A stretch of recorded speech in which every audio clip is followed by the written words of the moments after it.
This is a Sandy Boy Productions podcast.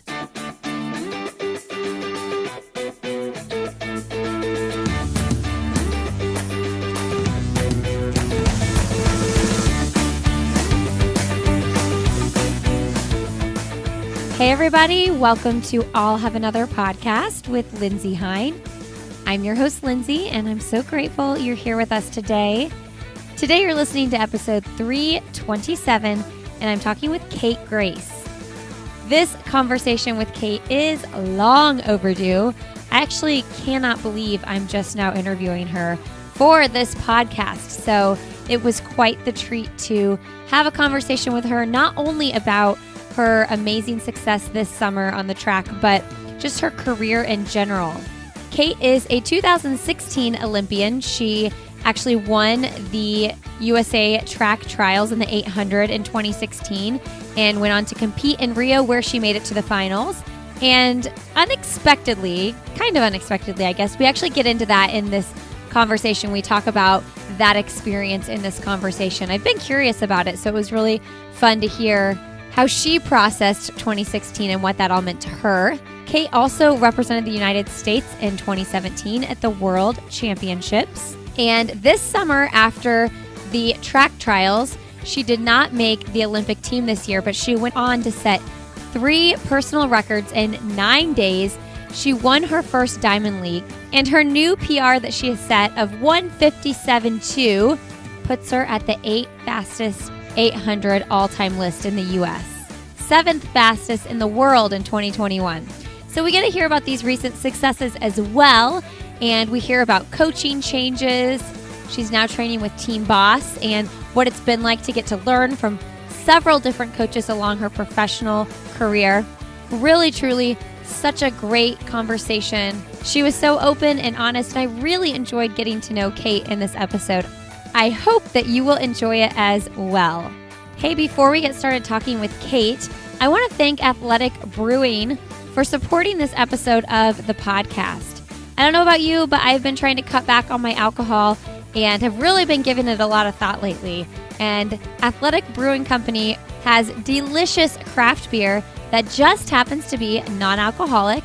The founders, Bill and John, are beer lovers who wanted to cut back on alcohol without compromising on flavor. Athletic Brewing stands shoulder to shoulder with any top alcoholic craft beer in quality and taste, and it only has 50 to 70 calories per can. Also, they have seltzers now that are really good. That's actually my favorite thing from them. I just ordered 2 6-packs. They're very delicious and way more fun to drink than water, but I know I'm not dehydrating myself by drinking too much alcohol when I have them. You all can save and know that when you support sponsors of this podcast, you are directly supporting this show. So you can go check them out. Let me know what you think if you do. Go to athleticbrewing.com and use the code AnotherAthletic15. That's AnotherAthletic15, and you will save 15% off your order. Make sure you grab at least 2 6-packs because that'll get you free shipping as well. All right, friends, and this conversation with Kate went on.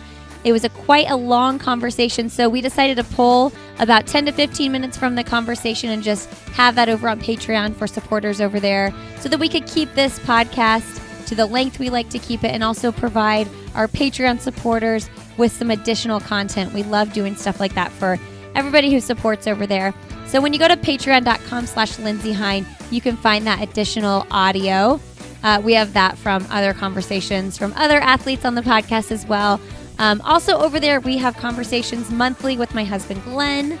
We moved to North Carolina from Indiana this week, so we're a bit backed up on our July episode. We're going to record it here in the next couple of days, though. And we also do community episodes where I interview people who are part of the Patreon community, a lot of everyday athletes who are doing amazing things. So again, it's patreon.com/Lindsay Hine. All right, enjoy my conversation with Kate Grace.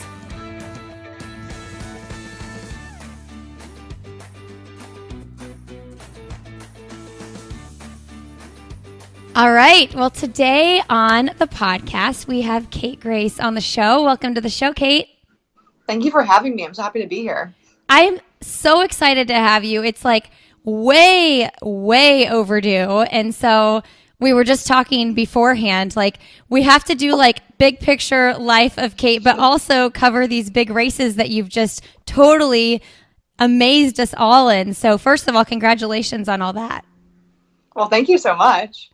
Yeah, I've been a fan of your podcast for a while, so it's cool to be on. Well, that makes me so happy. Like I always, whenever people say that, I'm like, really? You listen to my podcast? So that's so cool. Okay, let's talk about these races. Let's start there just because that's what's new. And if you all are new to Kate Grace, we'll get into more of her story as well. But I just have to say congratulations on these last few weeks. I'm sure that you're just hopefully on cloud nine. Thank you so much. Yeah, it's been such a whirlwind. I basically flew right from the trials, which I was disappointed with how I had raced. And then I flew back 2 days ago, or I guess this past weekend. So it was funny seeing the difference of the flights. Like the flight there, I was just really just upset. The flight back, I was just, completely overwhelmed and happy. So that was pretty cool. Okay, what did you do on the flight there? What were you listening to like calm your spirits and try to get back to a good place? Well, it was an overnight flight, so I took a sleeping pill and I slept for like a lot of it. And that also just like kind of didn't want to deal with the world. So I missed I think I missed the food. I just was like out. And even if I wasn't out, I was like pretending to be out. The one thing that was kind of cool though, is I flew over with Emma and she was a good influence and got me to up and like I upgraded, which at the time we had got the ticket on miles. So it's like, oh, why not? What's a few more $100, which I never do. I'm very frugal with generally with travel. But it ended up being great because you could kind of go down into almost like a full bed with those more upgraded seats. So that was really cool. So it was funny. It was one of those like good influence or good bad influence friends. Like, no, why not? Live your life. And then the way back, I did not do that, but the way back was like, just fun music. I was reading a few books. If anything, it was like kind of fun. I couldn't sleep because I was too excited. So I slept for like little naps, but it was the opposite type of energy. And like sleep didn't matter as much at that point anyway. Yeah, true. What books were you reading? I started Roar by Stacey Sims, which is like it's like kind of a pop sports science book about like female physiology. So I was kind of breezing through that one. And then this book called I, Lucifer, which honestly was like kind of embarrassed to be reading. It's a novel and it's very good and it's very funny, but literally the cover is like says Lucifer, and then there's like kind of a picture, it's red, and there's a picture, like an outline of like the devil, and I would be reading it in public, and I was like, oh my gosh, this is so embarrassing. I hope people don't think anything bad, like it's just a novel. But it was someone had given it to me, and it was kind of just like a light, fun read. Oh, that's so good.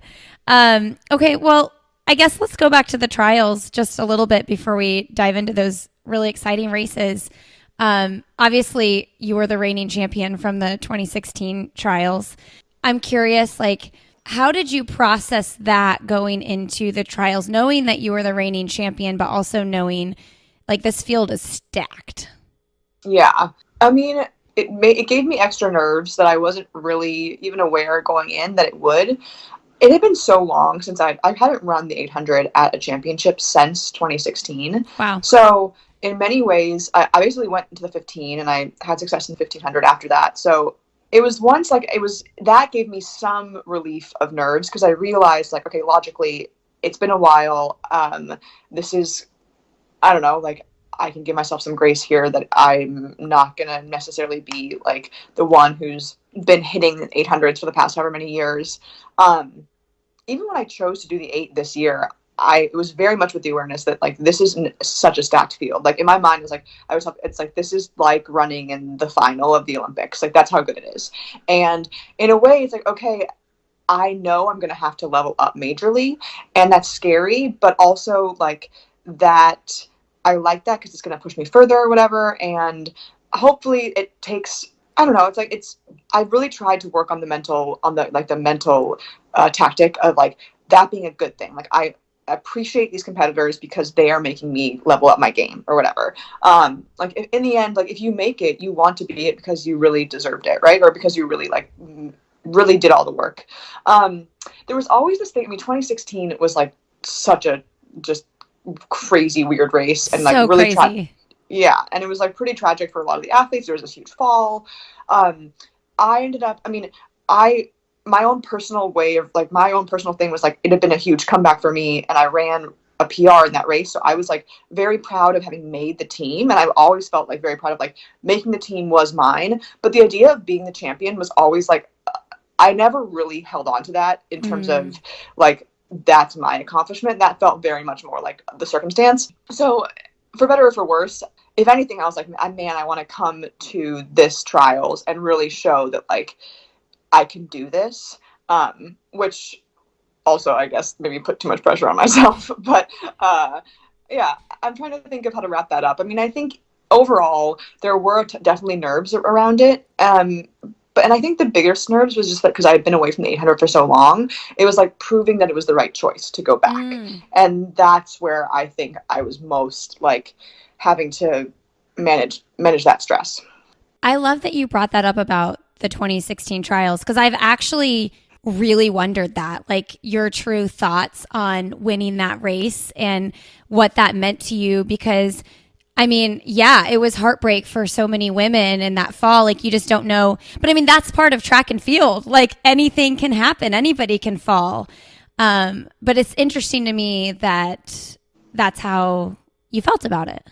Yeah, I mean, it was really important to me then to like run really well the rest of the season, and I did. And so in the end, like that season, I'm super proud of because I PR'd at the trials and then PR'd at the Olympics, and I made it to the final in the Olympics. So I felt like I showed that I really I'm at this level. Like it wasn't a mistake for me to be at this level, but yeah, so like that was really important to me to do.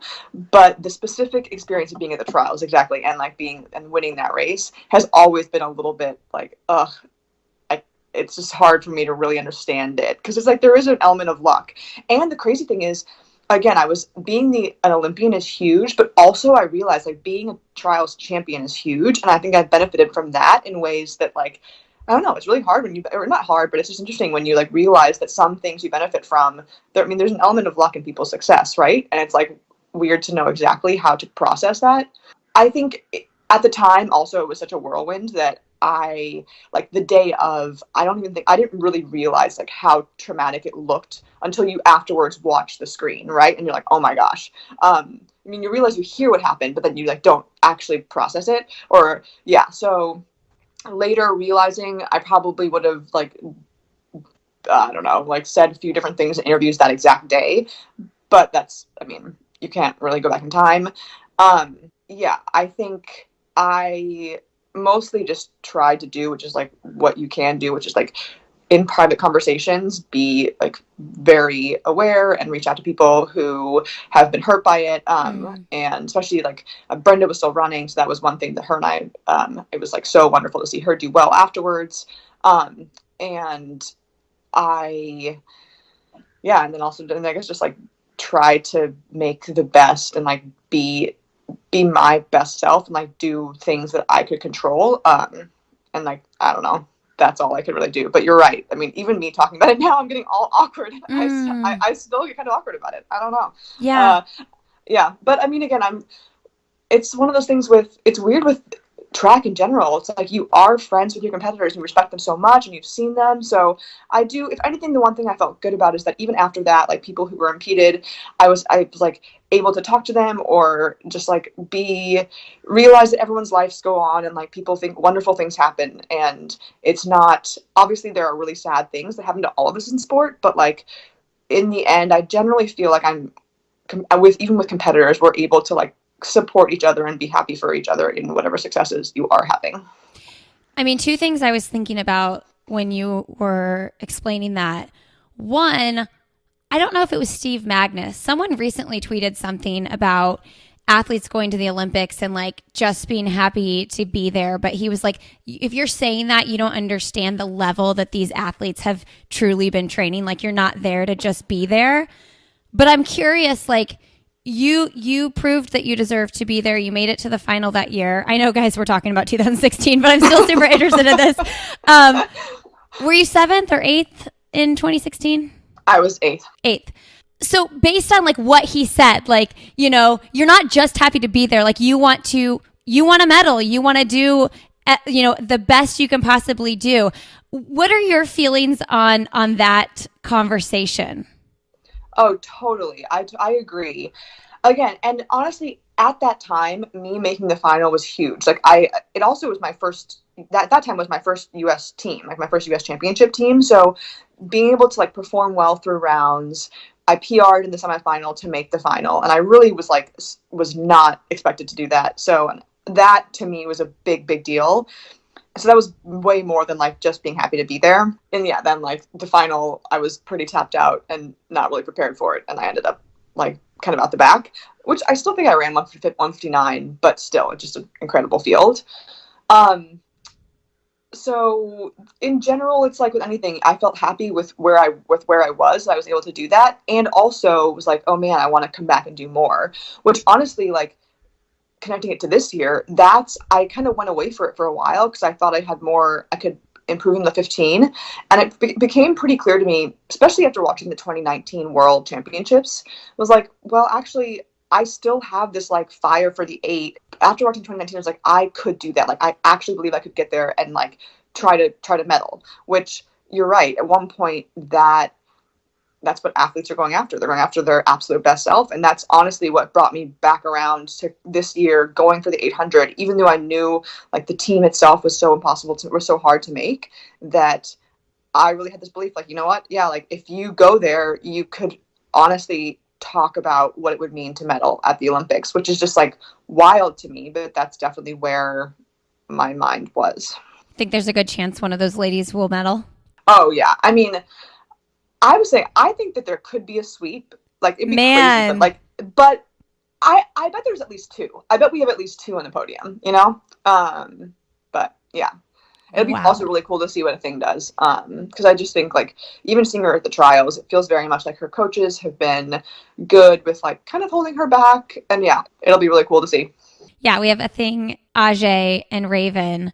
Wow, that would be crazy. A sweep would be so cool to watch. What is it like to be a competitor in the field and then transition to cheerleader for the ones that made it?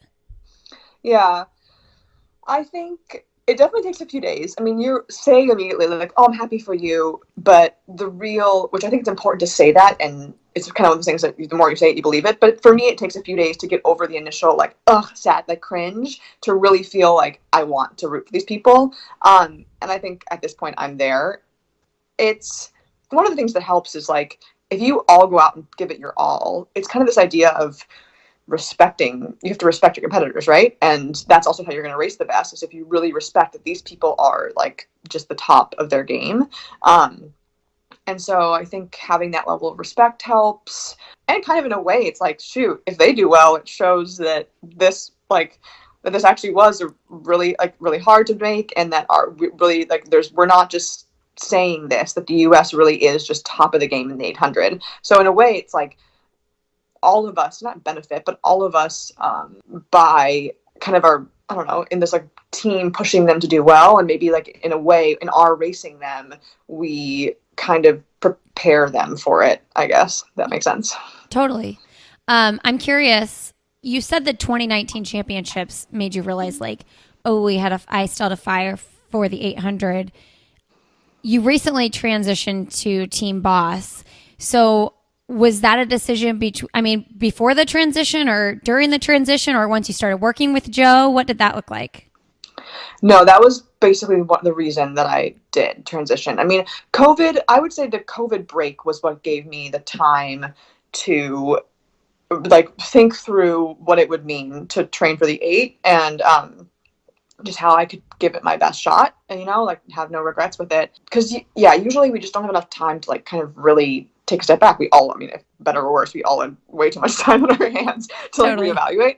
And so after that, like at the end of last year, I think just realizing that I am very much an 800-meter runner or 815-meter runner, and as much as I would love to like have this top end 5K, it just isn't quite there. And so a combination of like my passion is still in those short middle distances, plus like where my skills lie. And so then I was like, okay, let's get a program that's going to like really match up with this. So yeah, basically the first combo I had with Joe, even before I went there, I was like, tried to be very honest. Like, I'm thinking I want to do the 8.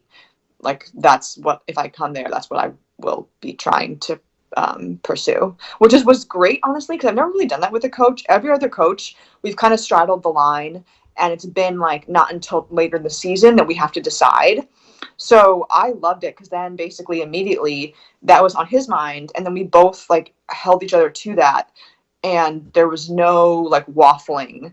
Yeah, it was just very decisive. Are you, I should probably know the answer to this. Are you the only 800 focus in that group? Yeah, no, I mean, the group is also growing. Yes, there's 3 of us that are like 815. Okay. So, Corey McGee and Danny Jones are the other 2 that were, like, our training is, we can train basically together. Okay. And it was just like the last few weeks that I was doing like 8 specific workouts and they were doing 15 specific workouts. Okay. How long have you been with the team now? 6 months. I joined in January. Okay. What's that like being with Team Boss now and like seeing so many of your old Bowerman teammates make the team, and as well as Team Boss teammates make the team? I mean, amazing. Like, it's one of those things where I think people don't realize like how accepting runners are of like team transitions, because we all realize that like at one point you really only have, if you're super lucky, you have like 8 to 10 years of this, right? But really, even that, it's like not as much. And people have different reasons with like their families or money stuff or whatever to like move or have new coaches. And so I think a lot of, almost across the board, if I've ever made a transition, like I've maintained incredible relationships with my training partners, because we all, also at one point, we're not really, I mean, it's a team, but it's not like one person's success there was like immediately impacting. It's not like you're on a basketball team or something. So that all being said, I'm like maintained great friendships with these people, because you are like, you've been with them for 3 years or whatever. So I just feel like it's in a cool way. I have like so many people that I can cheer for and really feel like super invested in. So seeing those girls, oh my gosh, like seeing Elise and Carissa like make their first Olympic team, literally just like, it's just the best feeling in the world, right? And you're so happy for them. Even Woody Kincaid, who he's on a men's team, but like just a close friend of mine. And that was honestly like, just literally, I get chills even now talking about it. People who like, you've just been rooting for so long, they maybe have been a little bit under the radar. Yeah. So moral of the story is it was great. Amazing. And then also same when Corey, it's like, it's only been 6 months, but we ended up being like living together, at these like training camps for a good portion of it, like 3 months. So I ended up feeling like I really quickly got to know Corey, who I didn't know at all before. And so that was incredibly special, being able to see her do that. I have so many places I want to go from that. Like, because I'm like, oh, I want to talk about Corey being your roommate. But first, the Woody Kincaid thing. I think that one of the highlights of watching the trials was that, like, it was real. And I agree with you. He was under the radar. Like, I've known who he is for a long time. And he's been around for a little while too. Mm-hmm. What's the other guy's name? Grant. Yes, Grant Fisher. He's a little bit younger though, right? So like, with Woody, I mean, seeing those 2 in their races was really fun to watch that. I totally agree. Oh, yeah. And I mean, obviously Grant as well. And Grant's just going to be an incredible talent. But I think for Grant, because he was really well known in high school and then in college, like it's, I don't know, it's weird, but I'm like, oh, I knew he's going to make the team. It was expected, which is obviously like, it's never expected. But literally watching that 10K, like from the 3rd lap, I was like, okay, Grant's doing it. But Woody is just always kind of a question mark, because he's this like goofy personality. He's super, just his own special self, like very much like kind of a little wacky, but in like the most like loving way. And because of that, again, you're right, like he's always under the radar a little bit, like hasn't really had a major win, except for then he came out and ran sub 13. That was huge for him. But yeah, I don't know, it's one of those guys, you're just like, you've been putting in the work. And also sometimes it's like you realize that it always makes a difference and like changes someone's life, but like it really can change the trajectory of someone's life, you know? And then, which he's posted about, like his dad is sick right now, and his dad was there, and like that whole thing, oh my gosh, it's it was just amazing. It was so happy for him. Yeah. Oh, I didn't know his dad was sick. Yeah, that is amazing. I'm curious though, as someone who I don't know if you consider yourself a late bloomer or whatever in the world of running. But I imagine it's like endearing or like close to home when you see someone who's been kind of like getting after it for a while and then see the success rather than right out the gate. Oh my gosh, yeah, I'm like nodding vigorously. The 100%. I definitely am a late bloomer, and I have honestly come to like love that term because I just feel you're right. There's a different sense of like accomplishment in being able to get through to like continue to, I don't know, stay true to yourself and like continue to put in the work even maybe when you don't see initial like huge results. And it also just makes it for such a fun like different story when you've kind of known the whole spectrum of what it is to like be a pro runner but kind of be more like grinding, not necessarily like glamorous with it. It's never glamorous because we're not like football players, but I don't know. Yeah, to kind of be like, to have really bet on yourself and then have it pay off later. There's just this special like feeling of accomplishment to that. Yeah, let's talk about like trusting yourself throughout those seasons when maybe you were under the radar, like we were talking about with Woody, or other people might, have been naysayers or whatever. Like, how have you dealt with that, and how have you decided, like, I believe in myself, I can be an Olympian, I can make these teams? Yeah, I'm trying to. I mean, it's interesting just having people in your corner that can also like give you that confidence. It's funny. I've had literally my high school coach is one person that's still. It's funny how high school coaches are so amazing, right? They're these little angels that give you all this confidence, and they really take no. I mean, they're not necessarily doing anything or having a big role in your development aside from just like letting you have fun, but having the confidence of people who were around there early on, or Sarah Lesko, who's also went to Yale, and I just have known her forever, and it's just been this like encouraging force in my life.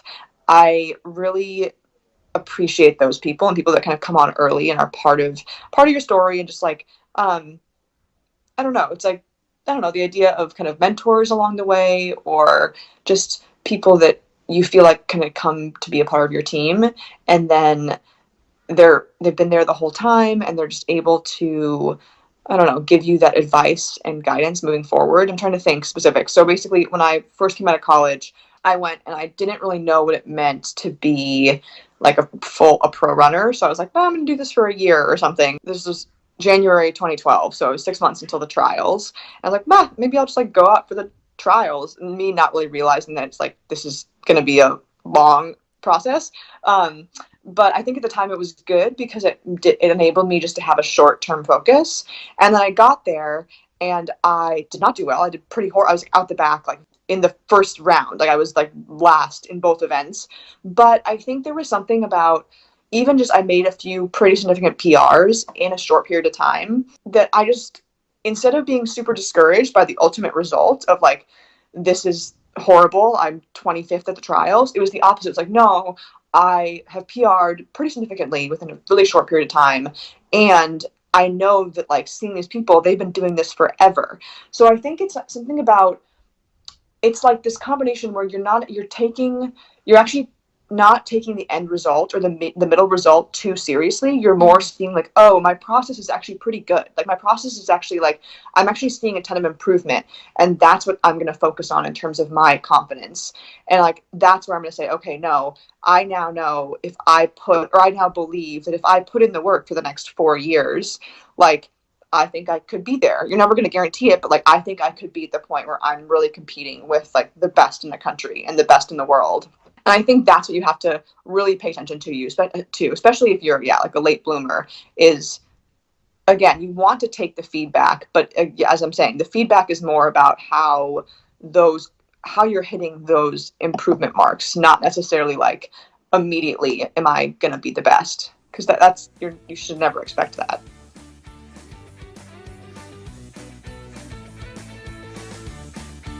Hey everybody, a quick break here to thank Nutrafol for supporting this episode of the podcast. Did you know that 30 million women are impacted by weakened or thinning hair? I'm one of them. If you're among them, know you're not alone and there's a solution you can trust to deliver results. And that's Nutrafol. Healthier hair growth takes time. You'll begin to experience thicker, stronger, faster growing hair in 3 to 6 months once you start taking Nutrafol. In a clinical study, 86% of women reported improved hair growth after 6 months of using this product.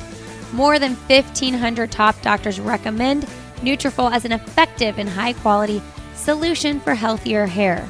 Yes, I am taking Nutrafol myself. I feel like I never totally bounced back from those, what are they, baby wisps you get after you have babies? Definitely lost a lot of hair after having babies over here. But you can grow thicker, healthier hair and support this podcast by going to Nutrafol.com and entering the promo code ANOTHER to save $15 off your first month subscription. This is the best offer anywhere, and it is only available to U.S. customers for a limited time, plus free shipping on every order. Get $15 off at Nutrafol.com. That's spelled Nutrafol.com, promo code ANOTHER. All right, friends, back to the show.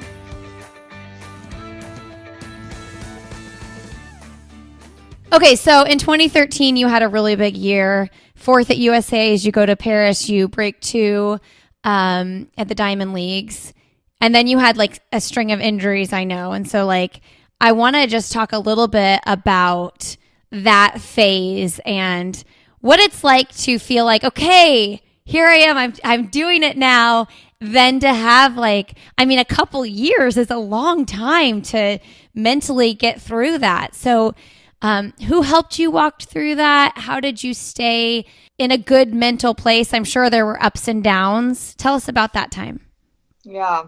So 2013, that was kind of, again, back to this idea of like seeing your own improvement and having it be a good indication. So that was now, I had been with GAG for a year and a half. And I went from like barely making it into the trials. So then I ended up finishing 4th at USA's that year in the 800. So that for me, even though it was sad not making the team, it was much more just like I was elated to be at that place where I had made such a jump so quickly. And then, yeah, it was like I got on the plane and it was really honestly pretty like similar to this year. I kept thinking about it this year because it was like when I was going to Oslo, I was like, I know I've done this before. And I said, therefore, I know I can do it because like 8 years ago, I did the same thing, but it was like so long ago, but still, whatever. It was just funny how there's like, it was a weird mirror of like, that was my first time. I felt so new to the whole sport. I'd never been over to Europe to race. I got on a plane, went to Paris and yeah, like ran 159, which at the time, it's funny now because I think it's a little changed with the shoes and stuff and just people are good, but at the time it was a huge deal to like be sub 2. It still is. And so again, that whole thing, I was very proud of it. And yeah, I had to like kind of just hold on to that. I had to hold on to that season for a few years. I think a lot of stuff changed in my life then. Like I had been living on the East Coast because I went to school there and that was my one ability. Like there's no other place I could have gone after school because I wasn't good enough to really have like options. And I mean, Frank Gagliano and JNY was just an incredible team, but it was also just like, that's where my support was. But I'm from the West Coast. My sponsor was on the West Coast. There was just a lot of things that like were drawing me back there. So there was this training set up in Bend I actually ended up moving out to Bend to train with what's now Little Wing. It was one of these things where like at the time it was just a great opportunity for me to have like a more kind of comprehensive support system. And it ended up, honestly, because I was injured so much, it was like this, it was great because I was able to like get a ton of support. But yeah, basically for 2 years, I went to USA's once, but it was like not great. I didn't really have a ton of good success. I mean, I ran a few 1500s, but again, very rocky. I do think that's a pretty common storyline though, is like, maybe it depends on where you are. Sometimes people hit it in high school or in college, but usually you have like a good year, you see potential, and then it's almost this idea of like, as you're on your way to kind of whatever expert status, it's like the idea that you're having all this information come at you and you need to absorb it, but while you're absorbing it, it's like, it's like almost too much to handle, right? I was trying to learn everything. I was like, okay, now I'm gonna plan on doing this. After 2013, I was like, okay, I'm gonna do this. I'm gonna go to 2016. I like all in, believing in myself, believing in this. But then it's like I'm trying to learn everything about nutrition and strength training and PT and what it means to be a pro runner. And I can kind of sometimes like overdo it and just like have too much input, you know? I think that I had a little bit of that issue. Also, just like growing older, trying to figure out like what I was doing with my life. It's funny. I met my boyfriend, or my like current partner, who we've now been together for like 7 years. Met him at the time. So in many ways, like other parts of my life started growing in great ways.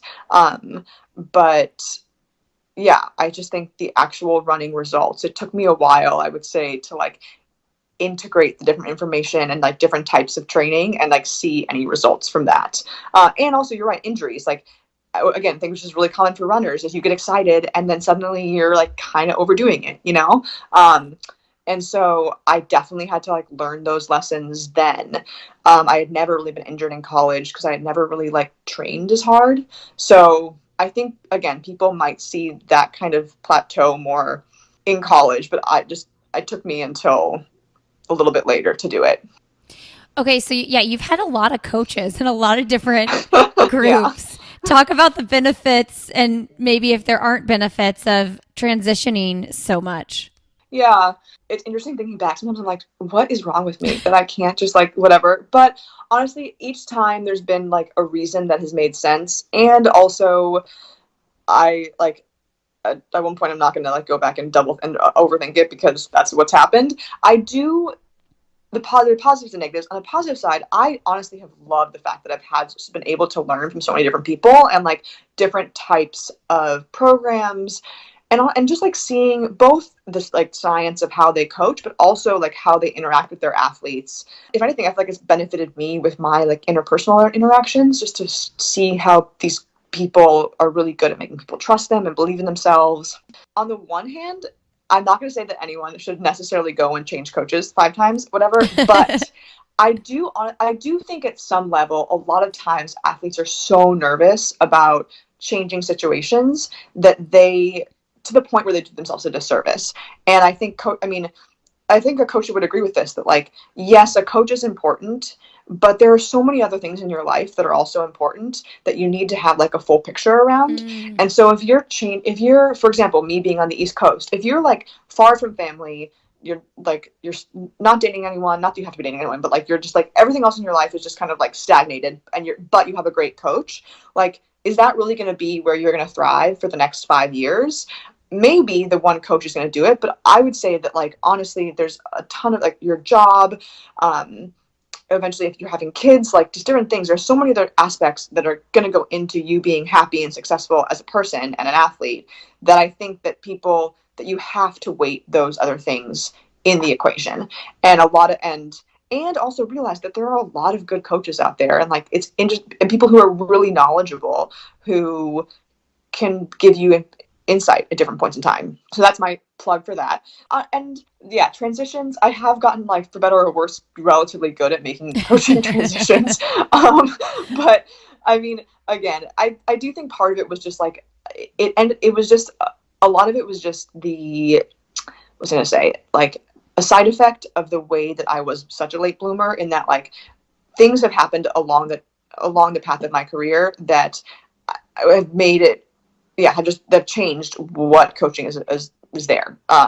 And it's very different than someone who comes out of college, has their big contract, and immediately goes to whatever training group, you know? But again, I wouldn't change it because I think it's enabled me to, have these great relationships that I still talk to. Literally, Gag is literally texting me we were texting back and forth a ton like when I was in Europe this time, just about different races and stuff. And same, I mean, the Lescos, Bob and Sarah, who were really involved with the group in Bend, they've honestly been there the whole time. And so I think people sometimes from the outside see changes and think like, oh, it's disjointed, but really, in terms of like my core group of people that I go to for advice, like that has not changed in the last 8 years. And I think if that would be my other advice, is that for people, especially if they're looking at like a longer career, is that you have your people that you really trust to go to not lead you, but just like have that be able to go to for advice or go to like just talk through something. And I feel so lucky that I've been able to have them as like kind of sounding boards. They were more in a coaching role, but mostly it's now just like, it's not at all coaching. It's mostly just like being able to talk through, okay, well, Sarah's a doctor, so I still call her all the time. Whenever I have an injury, I call Sarah. but besides that, I don't know, just like any kind of life advice, and just to have those people in your corner. And I think that plays for not only running, but any career, is that you, I don't know, have your 5 people or whatever. And that now Patrick is one of those, my boyfriend, that is like, has been there the whole time for the past 7 years or whatever, that it's very much, I feel like there is a core team that has not changed. And that I think has been very important. I guess my family would be the last part of that, like my sister. So I love that. I love what you were saying about finding a place where you can like holistically feel good. And that's one of the things I really admire about, this is sidetracking a little bit, but what Amy Craig is doing with her group out in the Triangle area, which is strangely where I happen to be moving as well. But when I talked to her, she was like, really, we picked this area specifically because we felt like our athletes could have a really great quality of life where if they have a partner or, or whatever, there's like opportunities for them to live their own lives and things like that. And I'm like, yeah, I mean, I think it's just time that that's where we are now. And I think it's really good for younger athletes to hear someone like you who's a veteran talking about it. Yeah, no, you're right. And honestly, it's interesting just the different, I think more and more we have different opportunities for training groups around the country, but not as much in the South but now Totally. There's more, which is great. Because it's an amazing, huge country, but there's like, it literally feels like a different world being East Coast versus West Coast, right? So you think at one point, if you're only ever thinking, oh, I have to go to, I don't know, the 5 locations, that can be kind of limiting. So it's really cool right now what's happening in distance running, just like all these different groups popping up all over the place. Yeah. And honestly, hearing you talk about all the different coaches and your sounding board and things like that, I'm like, like selfishly, I feel like I'd want that because like, this is a generic term, but like, look at your catalog of people now. Had you just stayed with one group this entire time, you just probably wouldn't have had the opportunity to get to know, for instance, Sarah Lesko on that deeper level. Yeah, I feel that way, and I feel very grateful for it. That also said, I completely see, it's one of those things where I just like, I can't even compare to the other setting because I don't have it. Sure. But I also see how special it is, like for someone to go through 8 years with a coach and then have that breakout, like Evan, for example, Jager, or even honestly Woody with Jerry, like that kind of stuff is a different level of like, or just a different situation. But it's like, I see that is so special. Then, and your coach is with you the whole time. And then like, I don't know. And then like a few years down, you have this big breakout. It is interesting now though, thinking, because Joe Bosshard, Emma Coburn's husband, is my coach. And it's because like we're like the same age. So it would never have been possible for him to coach me up until like relatively recently.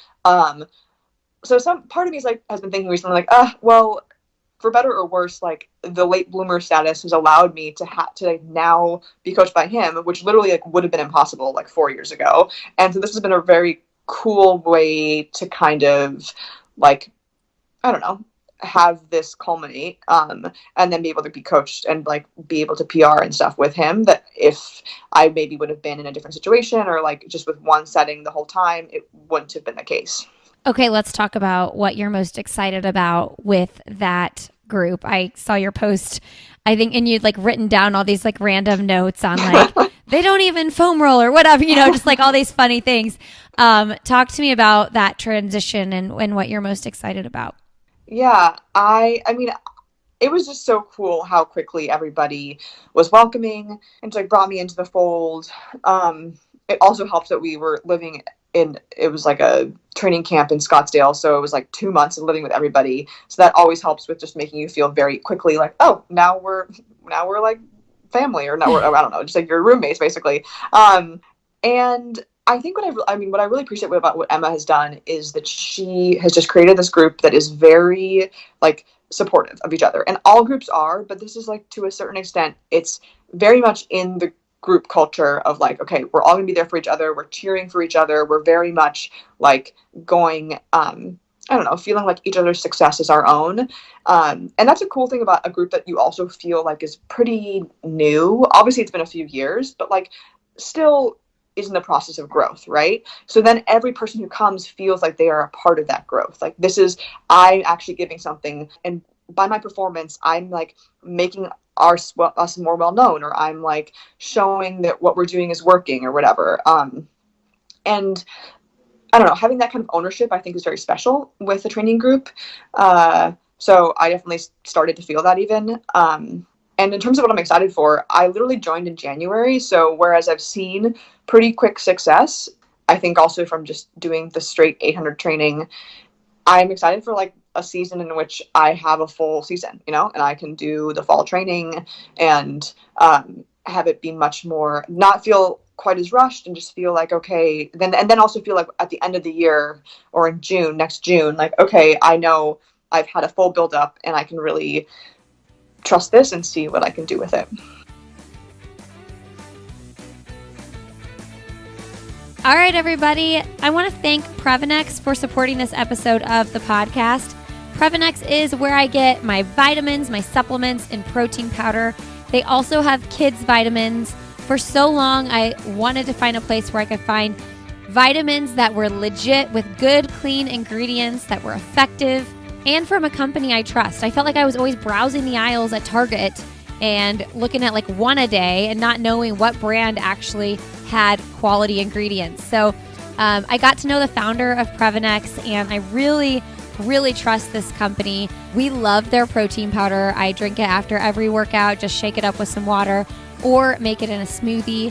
I make it in my kids' smoothies every day, and their kids' vitamins, for every bottle you purchase, they have a give back program.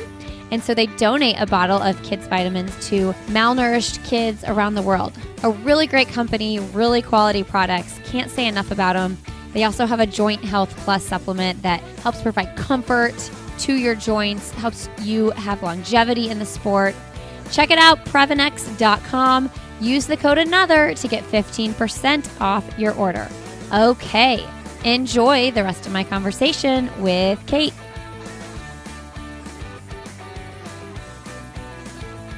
Kate, I feel like I have so many places we could go with this interview, and we're packing so much into this like one episode because we're kind of doing two things at once. But I wanted to ask you about like trusting yourself, like as you get older and injuries and things like that, whereas like a coach might say, this is what you need to do. But as you have been around for a while and doing this, like trusting your body and being able to say, I don't think I should do that. How do you balance that where you like want to trust your coach fully, but also have to trust your body and what it's telling you? Yeah, it's so hard. And honestly, I think it's something that I would love to see discussed more in athletics and just general in sport, because I think so many times people with injuries, they end up like rushing back and end up like actually having to take more time off because they're not just confident with it early on. And I think there is a level of confidence both from the coach and the athlete. You have to be like, it's okay, I'm good enough, I can take a week off right now, and it's not gonna impact me negatively 6 months from now. But honestly, like I see so many people not do that they think, oh, I really can't like take even a few days off, because I don't know, in our minds it's like we're runners, we have to run every single day, if not, then we're a failure. And I just think more and more it's like I really try to think about that long-term goal, like, okay, let's say in June, what am I trying to be in June? If we're a year back, like it's okay for me to take a little bit of extra time. And for me, honestly, a lot of the success this year, I feel like last year was coming from last year and me taking a huge break due for an Achilles injury. And I basically, like, shutdowns happened, Olympics got canceled, and my Achilles kind of flared. And I just decided to really go all in. I was also I was just aware at the time, like, shoot, this is another year. I'm going to be another year older. Like, this is going to be hard. Or just, yeah, just definitely, it's not like it's automatically benefiting me to have everything postponed. So if there's one benefit, it's that I can like be fully healthy. And so I like got a PRP injection in my Achilles and literally took off like 2 months off running. Wow. Also, that was just, I don't know, last year was crazy, as everyone knows. And I think it was like mental break a little bit because you've been going so hard just to make like for 2020, you know, I was like, okay, I need to reset. But yeah, took 2 months off. And I actually would think of Shalane a little bit. Like, I know Shalane was really vocal about before her win at New York City Marathon that she took a ton of time off. I think if you do it right and you can come back from it, that there is a benefit, especially as an older athlete, to like really have that time to like rejuvenate, to like, I don't know, have all the hormones kind of reset, just everything that you need for training.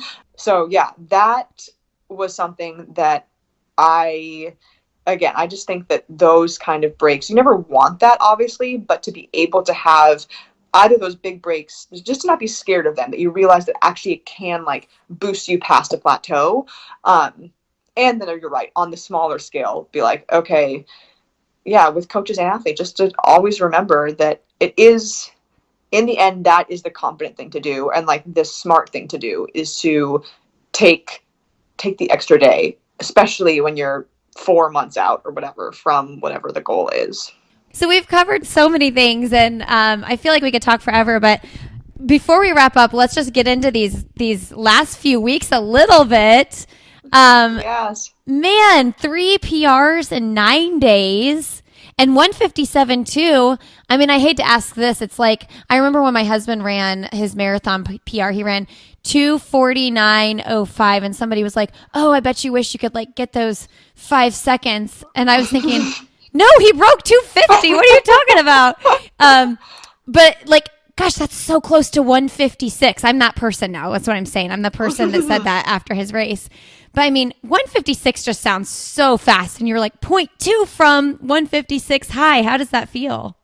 Yeah, I mean, so great. And honestly, you're right. It was funny just because how much difference a week makes. Because literally I finished the Oslo race, and that was the first one. And I ran 57.6. Yeah, 57.6. And I was just over the moon. So thrilled. Also, it had been right after the trials, and I hadn't run like a great time at the trials. So it was great. And then literally like a week later, I'm running Monaco, and I do 57.2. And I'm not disappointed, but just like slightly like, so close. It's funny how it changed. But again, yes, I agree with you. And I think what I was learning is that I was really benefiting from racing 8s. It had been a while, and that everyone, I felt more and more confident.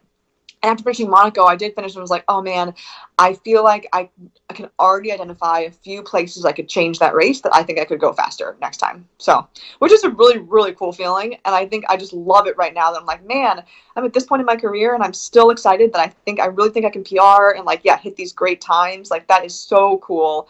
And luckily now, because I've made enough points, I can make it. I can go and run the second half of the Diamond League season. So I'm looking forward to getting more shots at it. Can you say what things you think you could change?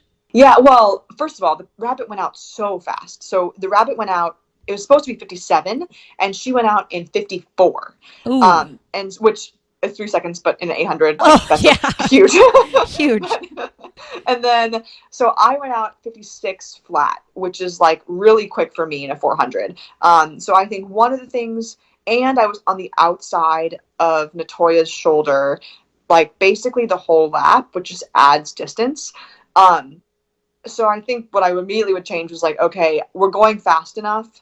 I don't need to be like also riding her shoulder. Like, I can just get in behind her. And then I probably would go through a little bit slower, and I would run less distance.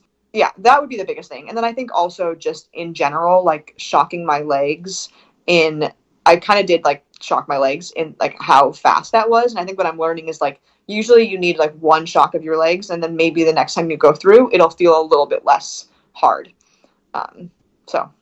I mean, yeah, when you're talking about like 0.2 seconds, like that little bit getting inside, does it ever make you nervous to get inside like that, though, right behind someone because of the falls that happen so frequently in a race like the 800? Yes, definitely. Or you can get boxed. But in that situation, it was really spread out because it went out so fast. So it was just me and her. So in that situation, it actually would have been like ideal for me to be behind her. But yeah, like I think that was a mistake at trials. I mean, not again, like you never know exactly, but I ran in lane 2 essentially the whole race in trials, which like ends up adding about a second to your race. Wow. And so, which I also didn't, I knew it added time, but I didn't like fully realize that until afterwards. But yeah, so that's the kind of stuff where I do think, honestly, I ran that trials race on the outside partly because of my like kind of fear of falls, because my last race had been the 2016. But yeah, you realize then it's like, you're running like 10 meters further than the people that are running on the inside, and that's significant. Wow. Yeah. So much strategy and tactic in the 800. That is really significant. Is it true? Everybody always tells me Monaco's like just such a fast track. Yeah, it's funny. Everyone was saying that before, and I was like, don't make it seem too good, because you never want to. They're like, oh, you're going to run through 57 and you're going to feel great. I was like, well, what if I don't? But yes, it did feel very fast. I'm not quite sure what that is. I mean, the track surface is different, right? So like some tracks can actually be a faster surface or whatever. So it's that. And then I think also just like great environment. It's fun when you're in just like a wonderful stadium. But yeah, that was the slowest feeling 57 or 56 I've ever run. That's so cool. Talk to us about, okay, you missed making the Olympic team, but like now having this like high of, okay, look at all the success I'm having. Like, how are you managing the feelings of, I mean, I'm sure you're still like, obviously want to be a 2-time Olympian. So like, how do you manage those two highs and lows? Yeah, I very much, I think it's a good, again, it's a skill to have as an athlete, and you always develop it, is this ability to like get through the hard parts and not have it affect your like identity or your core confidence or whatever. And I really feel like I've worked on that and feel pretty good about how I'm able to process stuff. So I was really upset afterwards.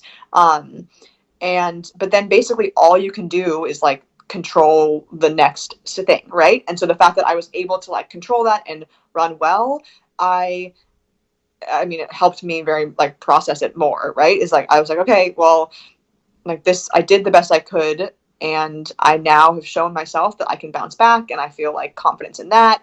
So in many ways, like, I mean, I'm still upset, but I feel very just like happy with the way I was able to deal with it.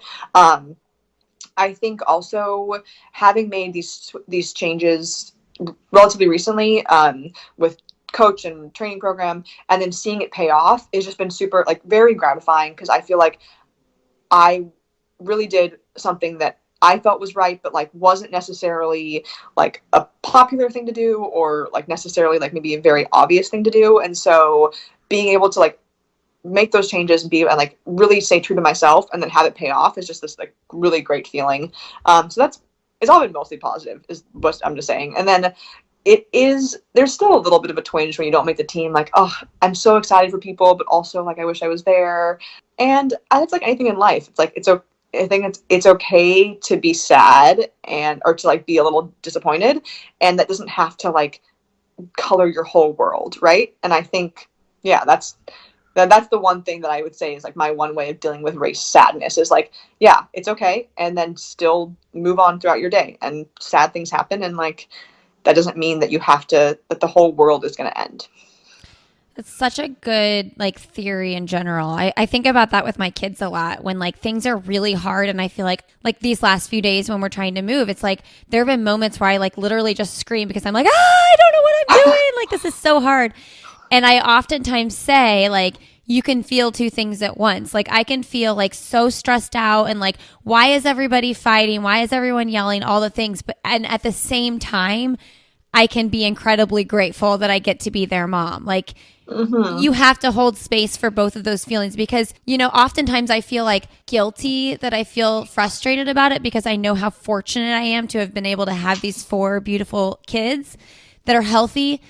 But it's like, it's unrealistic to not be stressed out about things. Just like it's unreal. You can be grateful for these PRs, but it's like unrealistic for you to not still be sad about not making the team. Oh, 100%. You're so right. And yeah, and I think that's even when I talk to like younger teammates or friends who are sad after, it's like they feel guilty about being sad. And that's my big thing is like, no, like, of course you're sad. Like, if anything, like, it would be an issue. Like you're saying, like, if you weren't stressed with this current situation, like that would be a lot. But so it's like, if you're not, or yeah, like I'm trying to think. What was the thing? Having a negative reaction to a negative situation is normal, right? Yes. So like having like being sad when something sad happens is like that's what makes you human. Like if anything, it'd be an issue if you weren't. It would mean you didn't care or whatever. And so I think the issue comes when people like feel guilt about it, or like you're saying, like they don't realize that they can hold two things at once. Yeah, and if you mask it, which you can for a while. Like, that's only going to last for so long. Like, eventually you're going to have to come to grieving and, like, feeling those feelings. Exactly. And I want to mention to listeners, this put Kate at the 8th fastest 800 all-time U.S. list and 7th in the world in 2021. So these really were big races. The last thing I was going to ask is, like, can we talk about the importance of, like, you can still have a really successful running career without being an Olympian? I've heard so many people, say like, hey, if we got excited about this sport more often outside of just the Olympics, like think about all that could happen with track and field and road racing. And I've learned over the years with this podcast, just like how significant the world championship teams are and things like that. And obviously winning a major marathon, I don't know. It's not all about the Olympics, but the outside world outside of running, I feel like they think that, like, are you a professional runner? Oh, have you run in the Olympics? Like, that's not all that it is. Totally. I mean, 100%. And I think a little bit having social media is making it a little bit more accessible now, because people, even if maybe you're not, and again, these podcasts and just different forms of media, like even if you're not seeing it on like TV all the time, you can really follow people and realize that there are these cool things, other races happening. That was another special thing about the way it worked after the trials, that like there were these 4 races in a row that I could run and people could watch and like kind of realize. I feel like I had my mom's friends and people's friends like understanding finally, like, oh, there are other races that pro athletes do or pro runners do, and it's like a really fun thing to watch these events. I really hope that having the world champs in Eugene next year will help with that, because I think, especially in a cool way, because it's right after the Olympics, like everyone's seen all the stuff with the trials this year and they're going to see the Olympics. They're going to be really excited about it. And then hopefully they'll be like, oh, my favorite runners and track and field athletes are going to be in the US next year. And like, I think it'll be a cool way to like have that energy, like transition over. And even for me, like, again, silver linings. I'm like, you know what? I didn't make the team this time. That is like, it obviously sucks, but I would never have been able to race this much if I had.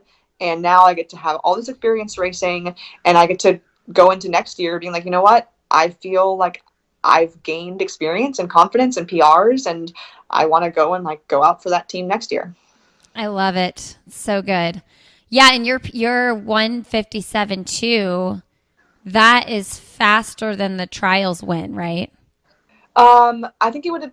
Cause I think she ran 1:56. I think she ran faster. But it would have made it. I mean, and again, it's one of those things where like, I think the biggest thing with the trials, it wasn't that I came off these races like, oh man, I would have made the team. It was more like, oh man, I knew I was at that point. Like, I think in my mind, I was like, I could have been pushing them. Like, I would have pushed them to go faster, And it's like, and that's what was so hard about the trials. It was like, it's not even that I didn't make it. It was that I was so far off. I was like out the back. And that was weird to me, because I was like, I thought I was in a better place than that. And so then to be able to prove that, it's like, yeah, I do think I was in a place to really push that race. And that is where I felt like I was able to then show that, in the races afterwards. Oh, for sure. Yeah, I totally get what you're saying. Okay, let's do a podcast. What's one thing professionally or personally that you would like to do that you haven't done yet? For this year, I have never run the Diamond League final. So, and I think at this point I have points for it. So that'll be in Zurich in September, the 9th of September. So that's going to be a really fun kind of championship setting for me. And you're going to chill for a little bit and then. Yeah, I mean, I'm going to be training. I'm in Portland right now, and then we'll be in Boulder, and then I'll go and race a few times, Prefontaine and Brussels, and then the Zurich final. What about outside of running? I mean, everything, the whole life. Outside of running, it's interesting with going running this long. I mean, I have always thought I wanted to go back to school and like, what type of school has always changed, but I don't know. Like, I mean, I have a traditional, like more traditional a career. And I think the cool thing about being an athlete is that I don't see it as a bad thing. It's like you retire early and then you end up being able to have like a second career. And I very much am someone who's like looking forward to that transition for what it means and being able, to like have this amazing part of my life and then also have the next one. Not that it like 100% matters because I mean, I don't do anything that I went to school for, but what was your degree in? Environmental studies, Okay. Which I'm rolling my eyes because I'm like, if I went back, I would change it. Honestly, if I went back, it would be pre-med. But at this point, it's like kind of too late for that. But definitely was very interested in like public health. That's kind of by the end of it. I was very interested in public health and like the different ways that the environment is impacting human health. I mean, I know she's a little bit younger than you, but I just interviewed Courtney Freyricks and she's thinking about going back to med school. I know. So crazy. It's been so fun to see that trend, like that evolution for her. It's fun to hear you professional athletes talk about that kind of stuff. I do think, because I think a lot of people stay in the world of running in some way. So it's fun to hear you guys talk about those things. I know we talked about the books you read on the plane, but do you have any, like, this is a book you have to read, like your favorite all-time book? Ooh, I mean, I have a favorite all-time. Yeah, so recent books that I really liked, I mean, this is kind of a sad one, but I tend to really like these memoirs that people write that are like memoirs when they're, I guess, dying. My gosh, I can't read books like that, but I see the lure. But no, tell us. Other people want to hear it. When Breath Turns to Air is like the best one, and then A Year of Magical Thinking is one I read this year, and that's more about it's Joan Didion, and it's like her husband has passed away, and it's basically her talking about the way that she's processing it. And I just thought it was such a good insight into like how grief works, how it's very much not like the kind of tidy thing that we talk about. She's also just a beautiful writer. So yeah, that one was good because it's a little bit less like depressing maybe than it's the other from the ones, alive person. Yeah, exactly. No, I mean, I have heard When Breath Becomes Air. I've heard that is so good. I get in my head. I freak out about books like that. I'm like, well, that means I have whatever they had, like, I don't know. I'm.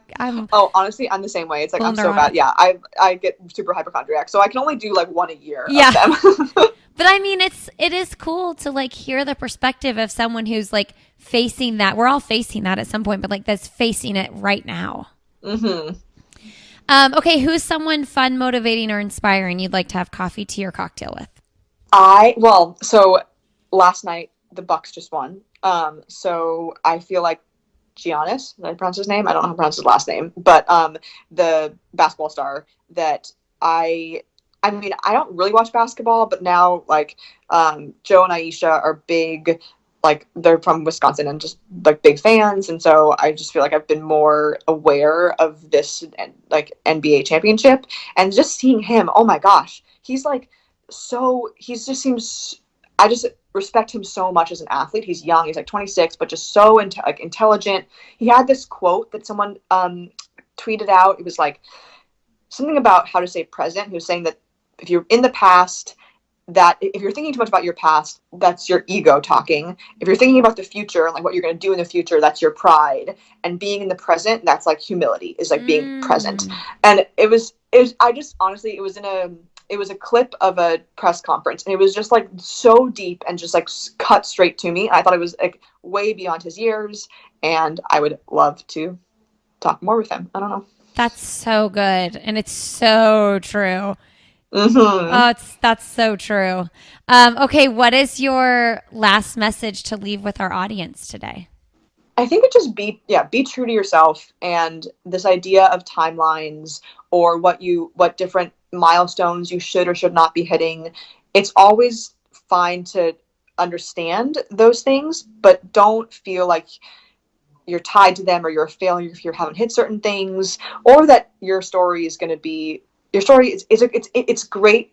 You want your story to be unique and to be your own, and it's okay for it not to be like the generic, because as we're saying, there is really no generic story. Everyone's going to be unique, and just have the confidence to go on your own path. And then when you do that, it's like that's when you're going to feel the best about your decisions and the outcomes. I love it. Thank you, Kate. Thank you so much for having me. All right, friends, thanks so much for being here today. Thank you, Kate, for coming on the show. Congratulations on your amazing successes this year. So happy for you. You all can find Kate, Fast Kate, on Instagram. You can find me on Instagram. I am Lindsay Hine 626. Don't forget, I started a parenting podcast. You can find that. It's called Why Is Everyone Yelling? And we're having a lot of fun over there. Definitely my hope for that show is to provide a supportive community where we can be a resource to parents. I know that I need resources myself as a parent, so I'm hoping that people are feeling supported over there. You can find them on Instagram as well, that podcast. It's me on the Instagram. Why Is Everyone Yelling? Learn more about Sandy Boy Productions as well. We have lots of great shows in the network. sandyboyproductions.com, and you can find Sandy Boy Productions on Instagram as well. All right, and this was a pretty long conversation, so we got about 15 minutes cut out for Patreon. So if you support the show on Patreon, you can get access to that at patreon.com/Lindsay Hine. Sometimes when episodes go long, we find a portion of the conversation and just pull it out for Patreon so that we can keep our show to the length we want it to be on the regular feed, and also provide our Patreon supporters with a little bonus content as well. So that's patreon.com/Lindsay Hine. All right. Have a great Friday, a wonderful rest of your weekend. And as always, we'll see you next Friday.